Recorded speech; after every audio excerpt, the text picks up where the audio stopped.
Assalamualaikum warahmatullahi wabarakatuh. Bismillahirrahmanirrahim. Alhamdulillahirabbil alamin. Assalatu wassalamu ala asyrafil mursalin Sayyidina Muhammadi wa ala alihi wa sahbihi ajma'in. Raditu billahi rabba wa bil islami dina wa bi Muhammadin nabiyya wa rasulah. Rabbi zidna ilma warzuqna fahma wahdina shiratal mustaqima. Rabbi shrah li sadri wa yassir li amri wahlul 'uqdatam min lisani yafqahu qawli. Amin ya rabbal alamin. Anak-anakku, selamat berjumpa kembali dengan saya. Kali ini kita akan belajar materi iman kepada kitab-kitab Allah. Hanya saja sekarang kita akan belajar pada poin kedua. Karena kemarin kalian sudah belajar tentang apa itu kitab Allah, macam-macamnya, dan rasul penerimanya. Kali ini kita akan belajar masih iman kepada kitab Allah, tetapi kita akan lebih menitik beratkan kepada kitab suci Al-Quran. Kemudian perbedaan antara kitab Allah dan suhuf, serta hikmah mempelajari kitab-kitab Allah. Hikmah beriman kepada kitab-kitab Allah. Demikian, insya Allah saya akan menjelaskan lebih lanjut dan kalian perhatikan video yang akan saya kirim. Terima kasih. Assalamualaikum warahmatullahi wabarakatuh. Beriman kepada kitab suci Al-Quran. Al-Quran sebagai kitab suci agama Islam.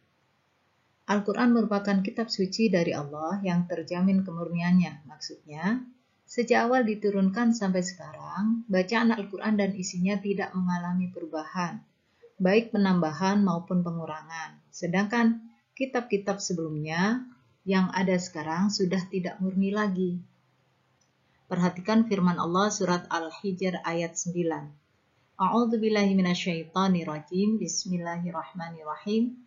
Inna nahnu nazzalna dzikra wa inna lahu lahafizun. Artinya, sesungguhnya kamilah yang menurunkan Al-Quran dan pasti kami pula yang memeliharanya. Artinya, Al-Quran dijaga langsung oleh Allah. Sejak Al-Quran diturunkan kepada Rasulullah Muhammad SAW sampai sekarang, bacaannya tetap sama, isinya tetap sama. Dari awal kemunculan Islam, dari awal sejak turunnya Al-Quran, banyak sekali orang-orang Islam yang telah hafal. Sehingga sampai sekarang pun banyak orang-orang yang hafal Al-Quran. Sehingga apabila ada kesalahan-kesalahan, penambahan-penambahan atau pengurangan dalam bacaan Al-Quran, maka dengan mudah diketahui. Umat Islam menjadikan Al-Quran sebagai pedoman dalam kehidupan sehari-hari. Sudah tentu hidupnya akan terarah dan selamat sampai tujuan hidup yang sebenarnya, yaitu bahagia di dunia dan bahagia di akhirat. Sebagai umat Islam, kita harus mencintai Al-Quran dan bertekad untuk menjaga serta mengamalkan isinya. Dibandingkan kitab-kitab Allah lainnya, Al-Quran memiliki sejumlah keistimewaan di antaranya. Sebagaimana yang sudah disebutkan barusan, Al-Quran adalah kitab suci terakhir yang kemurnian dan keasliannya dijamin oleh Allah SWT sampai akhir zaman. Surat Al-Hijr ayat 9. Al-Quran adalah kitab suci dengan isi kandungan paling lengkap sehingga mencakup kitab-kitab yang diturunkan Allah SWT lainnya. Perlu diingat bahwa Al-Quran merupakan penyempurna kitab-kitab Allah yang ada sebelumnya. Kalau kitab lain berlaku hanya sebatas masa-masa tertentu, maka Al-Quran berlaku sepanjang masa sampai akhir zaman. Kemudian, apa yang terdapat di dalam Al-Quran tidak dapat ditandingi oleh ide manusia yang hendak menyimpangkannya. Maksudnya adalah, apabila dalam ayat Al-Quran ada sesuatu tentang ilmu pengetahuan tentang alam semesta yang sampai detik ini belum bisa dibuktikan, bukan berarti Al-Qur'annya yang keliru, tetapi kemampuan akal manusia, ilmu pengetahuan manusia, teknologi manusia yang belum sampai ke sana. Sehingga bukan Al-Qur'annya yang keliru, tetapi kemampuan kita yang masih kurang. Al-Qur'an adalah petunjuk serta rahmat bagi umat manusia, bukan hanya untuk golongan tertentu, tetapi juga umat-umat yang lain. Siapapun yang ingin mempelajari Al-Quran, maka dia akan memperoleh kebaikan Al-Quran itu sendiri. Apalagi kita sebagai orang Islam. Apabila kita mau mempelajari Al-Quran dengan sebaik-baiknya, mempelajari tidak hanya sekedar bisa membaca, maka insya Allah kita akan memperoleh rahmat kebaikan dari Al-Quran itu sendiri. Yang berikutnya, Al-Quran adalah petunjuk dan rahmat bagi orang yang beriman lagi bertakwa. Ini apalagi kita orang Islam yang beriman dan bertakwa. Insya Allah Al-Quran akan lebih banyak memberikan kebaikannya.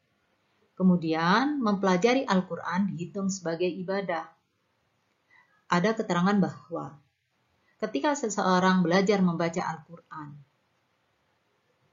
kemudian berusaha membacanya dengan baik, apakah dia mengerti artinya atau tidak, maka tetap akan bernilai pahala.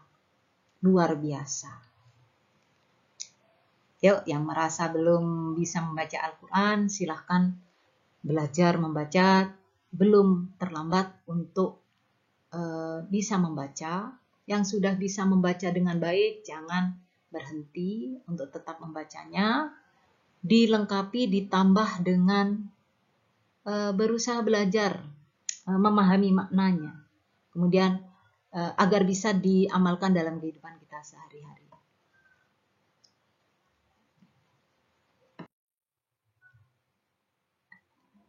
Materi yang berikutnya yaitu kitab dan suhuf. Tidak semua nabi atau rasul menerima kitab Allah. Sebagian ada yang menerima suhuf. Apa perbedaan kitab dengan suhuf? Kalau kitab jelas kumpulan firman Allah yang telah dibukukan. Kitab artinya buku dalam bahasa Arab. Jadi sudah dijilid, dibukukan.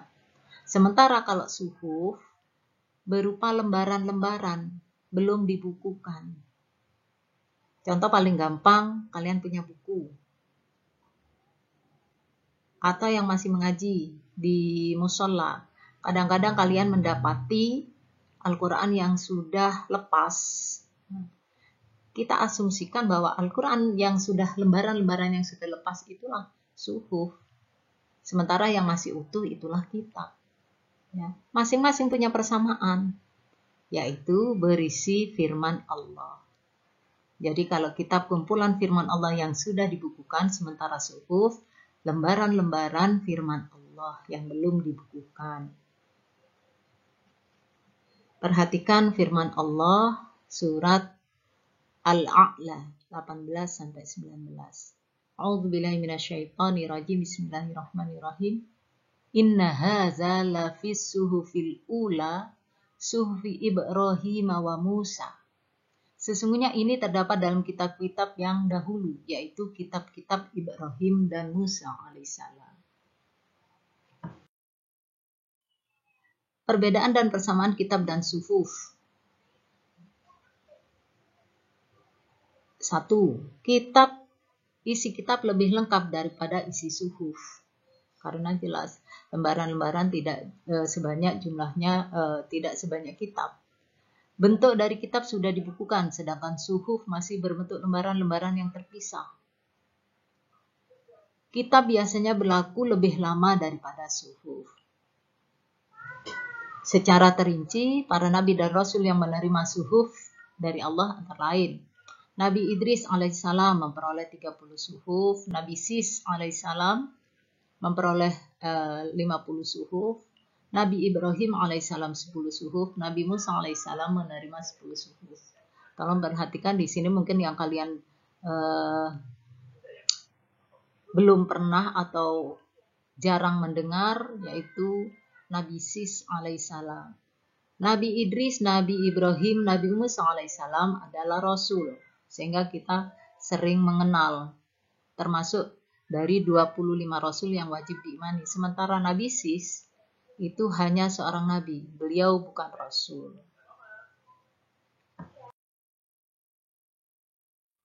Hikmah beriman kepada kitab-kitab Allah.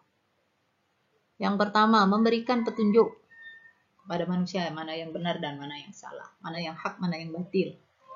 Yang kedua, sebagai pedoman agar manusia tidak berselisih dalam menentukan kebenaran. Yang ketiga, memberikan informasi sejarah kehidupan orang-orang terdahulu. Bagaimana kita tahu cerita Nabi Adam alaihissalam, bagaimana kita tahu kisah kaum Ad, kaum Samud misalkan, Qorun misalkan, Ashabul Kahfi misalkan, orang-orang yang termasuk dalam kisah Ashabul Kahfi misalkan. Manusia menjadi tahu betapa besarnya perhatian dan kasih sayang Allah kepada para hambanya dan makhluknya. Ini sudah jelas. Manusia yang beriman akan dapat mengetahui dan membedakan mana yang baik dan mana yang buruk. Karena di dalam Al-Quran jelaskan mana perilaku yang baik yang harus dikerjakan dan mana yang perilaku buruk yang harus ditinggalkan. Manusia yang beriman akan dapat mengetahui dan membedakan mana yang baik dan mana yang buruk. Maaf, tertulis dua kali yang kemudian mensyukuri segala anugerah dan nikmat Allah, termasuk pemberian petunjuk yang benar melalui kitab-kitabnya. Jadi sesungguhnya hakikatnya kitab-kitab Al-Quran itu, kitab-kitab Allah itu merupakan anugerah terbesar yang Allah berikan kepada manusia. Karena dengan kitab itu kemudian manusia memperoleh petunjuk bagaimana cara yang benar dalam menjalani kehidupan ini. Berikutnya, hati manusia menjadi lebih tentram dan menambah ilmu pengetahuan. Jadi jangan keliru. Mungkin selama ini kita menganggap Al-Quran itu hanya berisi larangan ini dan itu, perintah ini dan itu. Sementara kalau pelajari lebih lanjut, dikaji lebih lanjut, kita akan tahu bahwa Al-Quran itu menjelaskan ilmu pengetahuan. Bahkan disebutkan sumber dari segala sumber ilmu pengetahuan itu adalah Al-Quran. Hanya saja Al-Quran tidak menjelaskan secara detail tentang ilmu pengetahuan itu sendiri, tetapi secara ijtimali atau global. Kemudian memiliki sikap toleransi yang tinggi, karena kitab-kitab Allah memberikan penjelasan tentang penanaman sikap toleransi. Selalu menghormati dan menghargai orang lain, bahkan pemeluk agama lain. Ingat surat Al-Kafirun. Lakum dinukum waliyadin. Bagimu agamamu, bagiku agamaku. Jadi, bagimu agamamu, bagiku agamaku, itu adalah wujud dari toleransi, sikap toleransi beragama. Yang terakhir, meningkatkan kesabaran dalam menerima cobaan, ujian, dan musibah, serta selalu bersyukur atas nikmat dan anugerah yang diberikan Allah SWT. Sebenarnya hikmah beriman kepada kitab-kitab Allah lebih banyak lagi, kalian bisa cari di internet. Ya. Misalkan hikmah beriman kepada kitab-kitab Allah, maka kalian akan dapati banyak sekali penjelasannya.